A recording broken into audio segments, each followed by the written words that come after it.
बिस्मिल्लाहिर्रहमानिर्रहीम। अस्सलामुअलैकुम। आप देख रहे हैं डीडीपी एनालिटिका। आज हम बात करेंगे उन हालात पे जो कि अमेरिका में डेवलप हुए और बुनियादी तौर पे ये सूरत हाल उस वक्त पैदा हुई जबकि ट्रंप ने अपने सपोर्टर्स को एड्रेस किया और वाइट हाउस के बाहर एड्रेस किया और उनसे कहा कि आप कैपिटल हिल पे जाके चढ़ाई कर दें और वहाँ जाके जो फैसला होने वाला है उसको रुकवाएं। वहाँ पे फैसला ये था कि एक जॉइंट सेशन था जिसमें ये डिसाइड किया जाना था कि इलेक्टोरल प्रोसेस सारा ठीक हो गया, जो रिजल्ट आए इलेक्शंस के उनकी अप्रूवल थी और फिर बाइडन के हक में उन्होंने फैसला देना था उन कवायद और हकायक की बुनियाद पे जो उनके सामने रखे गए और यही वो फैसला था जो कि ट्रंप रुकवाना चाहता था। अब सूरत हाल ये हुई कि ये बहुत ही एक बड़ा वाज़ेह किस्म की फतह थी बाइडन की। जो बाइडन ने 306 वोट लिए इलेक्टोरल कॉलेज में जबकि ट्रंप को 232 मिले, कुल वोट 538 थे। और वैसे भी जो वोटिंग हुई 3 दिसंबर को उसमें भी आप देखिए, 3 नवंबर को उसमें भी आप देखिए कि 70 लाख वोट अल्टीमेट जो काउंटिंग हुई उसमें 70 लाख वोट ज़्यादा मिले हैं जो बाइडन को। और ये जो 70 लाख वोट उसको ज़्यादा मिले हैं ये जाहिर करते हैं कि उसको बड़ी वास्ट मेजॉरिटी से बड़ा वाज़ेह उसकी फतह है। लेकिन बदकिस्मती कि ट्रंप ने ये काम नहीं चलने दिया और उसने वहाँ पे हालात ख़राब किए। अब इसके नतीजे में हुआ क्या, 3 शहरों में कर्फ्यू लगा, वाशिंगटन में भी कर्फ्यू लग गया, उसके साथ साथ गोली चली, 4 लोग मारे गए, 52 के करीब लोग जो हैं वो गिरफ्तार कर लिए गए। और फिर ये कि हालात इतने बिगड़े कि ये जो सोशल मीडिया के मुख्तलिफ चीज़ें हैं जैसे ट्विटर, फेसबुक वगैरह, इनको भी बंद किया गया 12 घंटे के लिए और ट्रंप का अकाउंट जो है उसको भी बंद करना पड़ा और उन्होंने वाज़ेह कहा कि अगर ये ज़रूरत पड़ी तो इसका अकाउंट जो है वो परमानेंटली बंद कर दिया जाएगा। ये तो वहाँ के सिस्टम में आपने देखिए कि मदद की कि ताकि वायलेंस ना वहाँ पे बढ़े। अब चीज़ ये है कि ये हुआ क्यों। ट्रंप ने आप देखिए कि शुरू में ही जब ये इलेक्शन हुए भी नहीं थे अभी तो उससे क्वेश्चन वगैरह किए गए कि अगर आप इलेक्शन हार जाते हैं तो फिर, तो वो पहले दिन से ही अपनी शिकस्त मानने के मूड में नहीं था।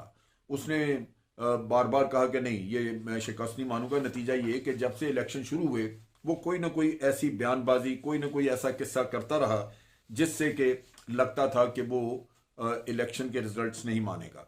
और अब जो सूरत हाल पैदा हुई आप देखिए कि ये 200 साल के बाद एक इस बिल्डिंग के ऊपर जो कि वहाँ की जमहूरियत की निशानी समझी जाती है उसके ऊपर 1814 में वहाँ पे जो ब्रिटिश आर्मी थी जब वो यहाँ पे जंग लड़ रहे थे तो उन्होंने इसको जलाया था उस बिल्डिंग को। लेकिन उसके बाद 200 साल में पहली मर्तबा ये हुआ है कि उस बिल्डिंग के ऊपर चढ़ाई की गई और उसके अंदर बाहर लोग फिरते रहे और तबाही का नक्शा रहा। ये काफ़ी मैं समझता हूँ अजीब व गरीब चीज़ थी कि एक सुपर पावर जिसकी जमहूरियत को बड़ा मजबूत समझा जाता है, जहाँ ये इस तरह के हालात नहीं देखे जाते वहाँ ये चीज़ें हुई। अब इसमें मुझे जो नज़र आता है वो ये कि ट्रंप का माइंडसेट, जो सपोर्टर्स थे वो लाजमन इस वजह से कि ट्रंप ने वहाँ पे एक वाइट सुप्रीमेसी का किस्सा चलवा दिया जिसकी वजह से आपने देखा कि वहाँ पे काली रंगत के लोग जो हैं उनको मारा जाता रहा और ये यहाँ पे वही सुप्रीमेसिस्ट थे जो कि ज़्यादातर ट्रंप को सपोर्ट कर रहे थे और उनको इसकी बाज़ चीज़ों में बाज़ मामला जो वो करता रहा उससे शायद वो मुतमईन थे और उन्होंने बड़ा दिलोजान से इसको सपोर्ट किया। लेकिन ये मामला जो है वो पसंद नहीं किया गया, ना अमेरिका के अंदर ना ही दुनिया में बाहर कहीं। अब दुनिया में जहाँ तक इसका ट्रंप का एक इमेज था वो भी बड़ा बुरा था। आप देखिए कि जिस तरह उसने इंटरनेशनली एक्सेप्टेड एग्रीमेंट्स जो मुख्तलिफ ममालिक से किए हुए थे, जो जो जो बाइंडिंग होते हैं, जिन पे पाबंदी होती है कि आप उनसे जान नहीं छुड़ा सकते किसी वायलेशन के बगैर। अगर आप देखें कि दूसरी साइड को वायलेशन कर रही है तो फिर वायलेशंस की बुनियाद पे आप बात कर सकते हैं और फिर मुआहदे से निकलने का कोई रास्ता हो सकता है। लेकिन ट्रंप ने हर मुआहदा, रशिया के साथ उसने मुआहदा ख़त्म किया मिसाइल वाला, इधर उसने जो न्यूक्लियर रेस्टोरेंट का मुआहदा था इनके साथ, ईरानियों के साथ, वो भी उन्होंने ख़त्म कर दिया। हालांकि उसमें यूरोपियन यूनियन, बाकी ममालिक जो थे चाइना, रशिया और फ्रांस, जर्मनी वगैरह, वो इनको मशवरा देते रहे कि ये ना करें, लेकिन ये बाज नहीं आए हजरत। और इसी तरह इन्होंने ट्रेड पैक्ट वगैरह जो पैसिफिक ओशन के कंट्रीज के साथ किए हुए थे इन्होंने ट्रेड एग्रीमेंट्स, वो इन्होंने ख़त्म कर दिए। ट्रंप थ्रू आउट एक यकतरफा अमल करता रहा। फिर ये मुकम्मल तौर पे इसराइल के हत्थे चढ़ा हुआ था और इसराइल का एजेंडा ही लेके ये आगे चलता रहा और उसने ख़ास तौर पे मिडल ईस्ट में ईरान दुश्मनी और इसराइल के एजेंडे को प्रमोट किया। ये जहाँ तक अखलाकियात का ताल्लुक है, मैं समझता हूँ कि अमेरिकन हिस्ट्री का ये थोड़ा कमज़ोर तरीन वक्त था जो वहाँ पे हुआ। आपको याद होगा कि जमाल खशोगी का कत्ल हुआ, जिसमें अमेरिका में बड़ा वाज़े तौर पे कहा गया कि शहजादा मोहम्मद बिन सलमान इसमें उसका रोल है, लेकिन इन्होंने अपने मुफादात के लिए, ट्रंप ने अपने मुफादात के लिए और उससे जो ऑर्डर्स लिए हुए थे असले के, उनको मद्देनजर रखते हुए उसको इम्यूनिटी दी। और इसी तरह अभी आप देखिए कि अमेरिकन सोल्जर्स के ऊपर केसेस थे कि उन्होंने ह्यूमन राइट्स वायलेशंस की हैं, इराक में वायलेशंस की हैं, उनको इम्यूनिटी दे दी। इसी तरह जो अफगानिस्तान में वायलेशंस की हुई हैं इनके सोल्जर्स ने, उनके बारे में international court of justice, international court of criminal justice वो करना चाहते थे इन्वेस्टिगेशन वगैरह, वो नहीं होने दी, उनको वीज़ा तक नहीं इशू किए। तो कोई भी अगर आप उसको देखें कि ट्रंप अगर खड़ा था आज, तो मॉरल हाई ग्राउंड पे नहीं था, बल्कि ये तकरीबन इमॉरल आप कह लीजिए कि ग्राउंड सी जिसकी बुनियाद पे ये अपना केस लड़ रहा था। अब बाइडन ने जब तकरीर की, एड्रेस किया, तो बाइडन ने इसको बगावत से ताबीर की। मिट रोमनी ने भी तकरीर की, उन्होंने भी अपने बयान दिए और उसमें उन्होंने इस चीज़ को बड़ा वाज़े तौर पे कहा कि ये ज़ख्म खुर्दा है और ज़ख्म खुर्दा होने के नाते ये सारे सिस्टम को ख़राब कर रहा है, यानी इसने जमहूरियत को दाव पे लगाया है। ये एक रिएक्शन था जो कि मैं समझता हूँ मुख्तलिफ हर सर्कल्स की वजह से, और फिर जो उनके चेयरमैन थे जॉइंट चीफ, उन्होंने यकीन दहानी कराई अवाम को अपनी स्टेटमेंट में कि हम आइन के साथ खड़े हैं और अब अमेरिका की जमहूरियत के दिफा के लिए खड़े हैं। इसका मतलब ये है कि असूली तौर पे तो वहाँ पे कोई ख़तरा नहीं था डेमोक्रेसी के फेलर का या उन हालात का कि उससे ये ट्रंप जो है वो अपने मनमानी कर ले, अपने रिजल्ट्स कर ले अपनी मर्जी के, और वो हो ना सका, वो होना भी नहीं था क्योंकि एक सिस्टम जो है वो मजबूत है। फिर उसने माइक पेंस से मदद लेने की कोशिश की, जॉर्जिया के चीफ ऑफ स्टाफ से बात की, उससे मदद लेने की कोशिश की, गवर्नर को टेलीफोन किया, हर तरह की हेरा फेरी की उसने कोशिश की।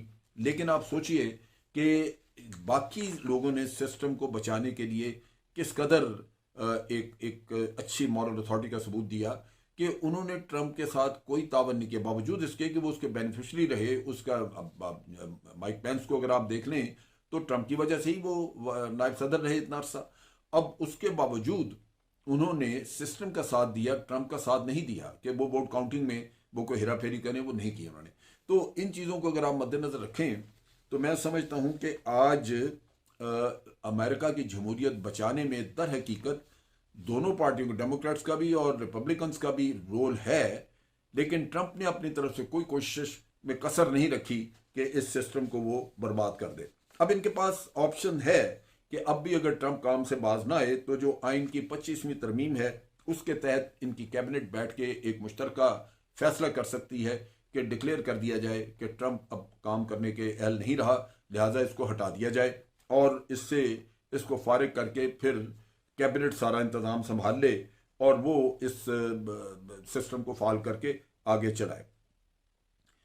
ये वो चीज़ है जो कि मैं समझता हूँ होनी नहीं चाहिए। तवक्को तो नहीं कि यहाँ तक नौबत आए, लेकिन मेरा ख्याल है कि इस पर भी सोच विचार की जा रही है कि ये किस तरह इसको सिचुएशन को अगर ख़राब हो मजीद तो उसको कैसे हैंडल किया जाए। अब जहाँ तक इलेक्शन का ताल्लुक है वो तो फैसला हो चुका, बाइडन को उसकी फतह जो है वो कंफर्म कर दी गई। उसके साथ साथ सेनेट का भी मामला हल हो गया, सेनेट में भी मेजॉरिटी मिल गई और मैं समझता हूँ कि आइंदा आने वाले दिनों में इनके जो सिस्टम है वो पहले की तरह नहीं बल्कि बेहतर तरीके से चल सकेगा। जहाँ पे पहले सेनेट में डेमोक्रेट्स और रिपब्लिकन्स कांग्रेस में बैठे थे और फैसला साजी काफ़ी मुश्किल होती थी, आज ट्रंप अकेला रह गया है।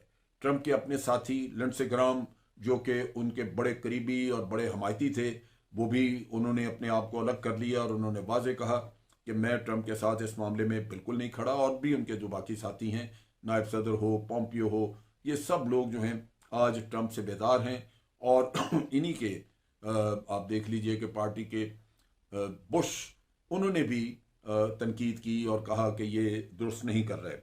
तो मैं समझता हूँ कि आज की तारीख ने एक चीज़ साबित कर दी कि अमरीकी अवाम का फैसला दुरुस्त नहीं था, जबकि उन्होंने ट्रंप को तरजीह दी थी हिलरी क्लिंटन पे। वो फैसला वहीं गलत हुआ जिसकी बुनियाद पे आज अमरीकी अवाम को ये दिन देखना पड़ा। और ये भी एक हकीकत है कि जिस इलेक्शन की बुनियाद पे ट्रंप इलेक्ट हुआ था, वो इलेक्शन भी हमेशा मशकूक रहे, उसके बारे में बातें की जाती रहीं। और यानी दूसरे लफ्ज़ों में पहले दिन से ही ट्रंप की हैसियत मशकूक थी। नतीजा ये कि ये एक ऐसा सदर अमेरिकन हिस्ट्री में आया जिसने बेशुमार कंट्रोवर्सीज खड़ी की, उसने सफारती आदाब पामाल किए, उसने जो इंटरनेशनल एग्रीमेंट से उनको पामाल किया। आपको याद होगा ऑस्ट्रेलियन प्राइम मिनिस्टर के साथ मिसबिहेव किया, मलका बरतानिया के साथ, या उसके मेयर जो थे लंदन के, उनके साथ भी। यानी मुख्तलिफ जगहों पे जहाँ एक ख़ास सफारती आदाब रखे जाते हैं और अमेरिकन सदर रखते हैं, उनको भी पामाल करते रहे। तो लाजमन हाइंडसाइट में अगर हम देखें तो नज़र आता है कि ये कोई मुनासिब कैंडिडेट नहीं थे सदारत के लिए। लेकिन एक सिस्टम जो उस वक़्त गलती खा गया और उसने एक ऐसे आदमी को इलेक्ट करवा दिया जो कि अमेरिका की बदनामी का बायस बना, और इंटरनेशनली भी उसने तमाम दुनिया में मसाइल खड़े किए। यही एक सबसे बड़ा सबक है कि जब इलेक्शन हो तो उसका मकसद यही होता है कि एक मुनासिब लीडर चुना जाए जो बैलेंस्ड हो, जो कौम की रहनुमाई कर सके, अपने मुल्क के मफाद में काम करे, और अगर सुपर पावर है जैसे अमेरिका है तो वो पूरी दुनिया के मफाद में काम कर सके। सो ये ना हो सका, ये चैप्टर बंद हुआ। और तवक्को ये की जाती है कि बाइडन आके आइंदा आने वाले दिनों में ये जितनी भी गलतियां हुई, जो मामला गड़बड़ हुए, इसकी कोर्स करेक्शन करेगा और अमेरिका की साख बहाल करेगा। आज के लिए इतना ही। अफवाज पाकिस्तान जिंदाबाद, पाकिस्तान पाइंदाबाद।